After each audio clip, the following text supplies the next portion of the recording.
Parfois cynique, parfois confiant, mais jamais complaisant. Francis Gosselin. On apprenait aujourd'hui qu'une jeune adolescente de 15 ans seulement avait été recrutée par un criminel pour faire ce qu'on appelle la job sale, comme on l'appelle. C'est tout un réseau de criminels comme ça qui offrent des contrats, souvent perçus comme étant payants par des jeunes, par des mineurs. C'est quand même une pratique qui, j'ai l'impression, émergente, peut-être de plus en plus fréquente. J'en parle avec André Gélina, qui est sergent détective à la retraite. Bonjour, M. Gélina. Bonjour, M. Gosselin. Merci d'être avec nous. Est-ce que c'est quelque chose de fréquent, ça, aujourd'hui, recruter des ados? Est-ce que, comme je le disais, c'est l'impression que j'ai, est-ce que c'est un phénomène qui est en croissance? Est-ce qu'on le voit de plus en plus? C'est pas un phénomène qui est nouveau, là. Moi, je me souviens au début des années 2000, alors que j'étais à la division du renseignement au module gang de rue. C'était quelque chose qu'on voyait, évidemment. Je pense que le phénomène aujourd'hui, c'est qu'il y a une certaine aggravation du type de crimes qui sont commis par les mineurs qui sont recrutés justement par les organisations criminelles. Auparavant, bon, ça pouvait être du trafic de stupéfiants, des petits larcins, des choses un petit peu plus... en tout cas un peu moins violente, là. Mais aujourd'hui, ce qu'on se rend compte, c'est que c'est de plus en plus de crimes très violents, notamment contre la personne. Et on se rend compte aussi que ces gens-là sont impliqués notamment dans le vol de véhicules. Puis le vol de véhicules, aujourd'hui, a un portrait assez différent de ce qu'on a pu connaître il y a 15-20 ans. Qui sont ceux et celles qui recrutent les jeunes? Est-ce que ce sont, je sais pas, là, je suis pas un grand spécialiste là, des différents groupes criminels. C'est plutôt les motards, c'est plutôt la mafia, c'est des groupes d'immigrants. D'où ça vient, cette pratique de recruter les jeunes? Est-ce qu'il y a certains groupes criminels qui le font plus que d'autres? Ouais, c'est sûr qu'en premier lieu, on pourrait penser aux gangs de rue, mais je vous dirais qu'évidemment, les groupes criminalisés, que ce soit les motards, la mafia italienne, les gangs de rue, ça travaille pas en silo fermé, là. C'est vraiment là, des vases communicants. Et souvent, le phénomène est que c'est qu'on va donner des contrats et le contrat va être sous-contracté à un autre individu.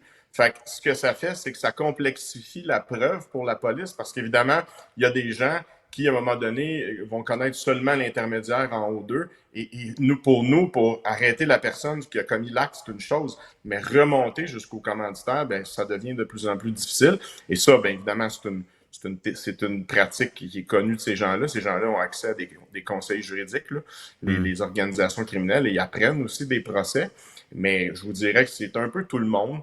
Vous savez, on est un petit peu responsable de notre malheur comme société parce qu'on a fait le choix de faire en sorte que, bon, ben, en bas de 18 ans, tout ce qui se produit, ben, est effacé comme casier judiciaire quand les gens vont avoir 18 ans, vont devenir adultes.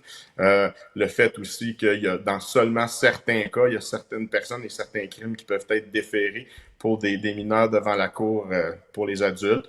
Et on a dit, on n'envoie pas de jeunes en prison dans les pénitentiaries, on les envoie dans les centres de jeunesse.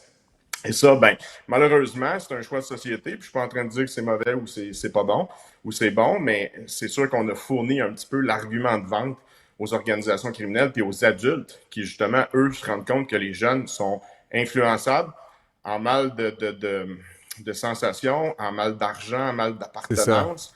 Et eux en profitent pour le bénéfice de leur organisation. C'est dans le cas qui nous intéresse, là, le dossier qu'il y avait dans le Journal de Montréal, on parle d'une adolescente. C'est une jeune femme. Je vais, encore une fois, des préjugés. Hein, je vous demande de me les confirmer ou infirmer, mais j'avais l'impression que c'était plutôt les jeunes hommes qui avaient été historiquement recrutés par ces organisations. Est-ce qu'on voit justement des jeunes femmes de plus en plus? Est-ce que c'est plutôt constant? Est-ce que c'est une exception, le cas échéant? Ben, c'est sûr que c'est moins fréquent. Par contre, ce qu'il faut comprendre, c'est que depuis des lunes, les gangs de rue, par exemple, à l'époque, faisaient transporter les armes à feu par les filles qui les accompagnaient. Parce que, justement, souvent, ben, on était moins porté à aller interroger ces jeunes filles-là, à les interpeller, voire à leur poser des questions. Fait que ces gens-là, évidemment, prenaient, comment dire, tiraient avantage un petit peu de cette situation-là. Mais c'est sûr que, bon, le cas échéant qui est l'excellent article de Valérie Gontier, là, ben, évidemment, on voit pas ça tous les jours, mais ce qu'on se rend compte, c'est que oui, c'est quelque chose qui existe, puis en fait, qui risque de continuer. Parce qu'encore une fois, faut se rendre compte d'une chose, c'est que c'est comme quand vous utilisez, par exemple, des mules pour traverser de la drogue. Ben, l'organisation criminelle va faire en sorte de choisir des gens qui passent le plus sous le radar, tu sais. Pour paraphraser un de mes amis policiers, ils ne prendront pas des gens qui ont une tarentule tatouée dans le front pour faire ce travail-là. Non, effectivement. C'est ça. Fait que, tu sais, Ouais. d'aller recruter une fille pour commettre un meurtre comme ça ou des meurtres, ben, ça peut être une stratégie d'organisation criminelle. Là, on parle quand même d'une jeune fille qui a commis deux assassinats, là, on pourrait dire. Là. Elle a Oui. tué, en fait, on présume, là, deux autres jeunes à 15 ans. Bon, qu'est-ce qui arrive avec une jeune fille comme celle-là? Là? Bon, elle va subir un procès. Vous dites, bon, casier judiciaire ou pas, là, je sais pas. Il y a certaines exceptions quand les crimes sont particulièrement crapuleux ou on peut juger des mineurs comme des majeurs. Comment ça se passe? Puis, deuxième chose, dans une perspective de... Un jour, cette jeune fille-là, on va lui souhaiter la meilleure des chances, mais est-ce que étant à ce point-là, corrompue à cet âge-là, il y a des chances qu'un jour elle retrouve, tu sais, qu'elle devienne comptable chez Bombardier? Là? Vous voyez ce que je veux dire? Ou est-ce que c'est Ouais, je comme... comprends. Ouais, est-ce qu'elle va avoir un jour, peut-être, on espère une vie normale, ou c'est comme à cet âge-là, quand il est comme trop tard? Là, ouais? Écoutez, pour répondre à votre première question, je ne suis pas un spécialiste de cette question-là, mais c'est le privilège de la couronne dans certaines circonstances et avec certains critères qui peuvent demander que ça soit déféré devant une cour pour adultes et avec des sentences pour adultes. Bon, ça, j'imagine que la couronne, dans ce cas-ci, a probablement, et je l'espère, évalué ses options et en est venu à la conclusion que c'était pas souhaitable ou c'était pas faisable selon la réglementation en vigueur là-dessus. L'autre point, quant à savoir au niveau de la réinsertion de cette personne-là, vous savez, faudrait vraiment qu'on se penche sur le contexte. Je ne suis pas criminologue, Non, mais je comprends. j'ai quand même été prêté qu'à 30 ans au service correctionnel du Canada pour tout ce qui touche la communauté des libérations conditionnelles. Puis, il faudrait voir vraiment le background de cette jeune-là. Faudrait voir aussi, vous savez, des cas de misère sociale, c'est peut-être plus facile à réintégrer, puis je le mets vraiment entre guillemets, là, quand je dis facile, là, c'est loin de l'être. Là.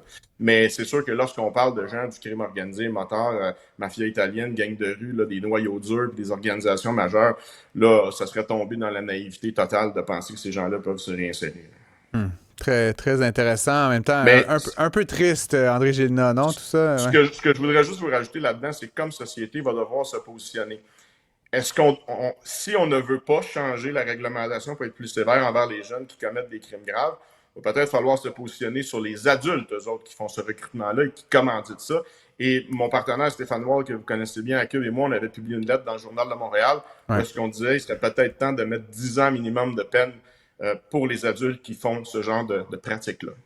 Oui, c'est quand même bien terrible là, de gâcher des enfances comme celle-là en attirant des jeunes.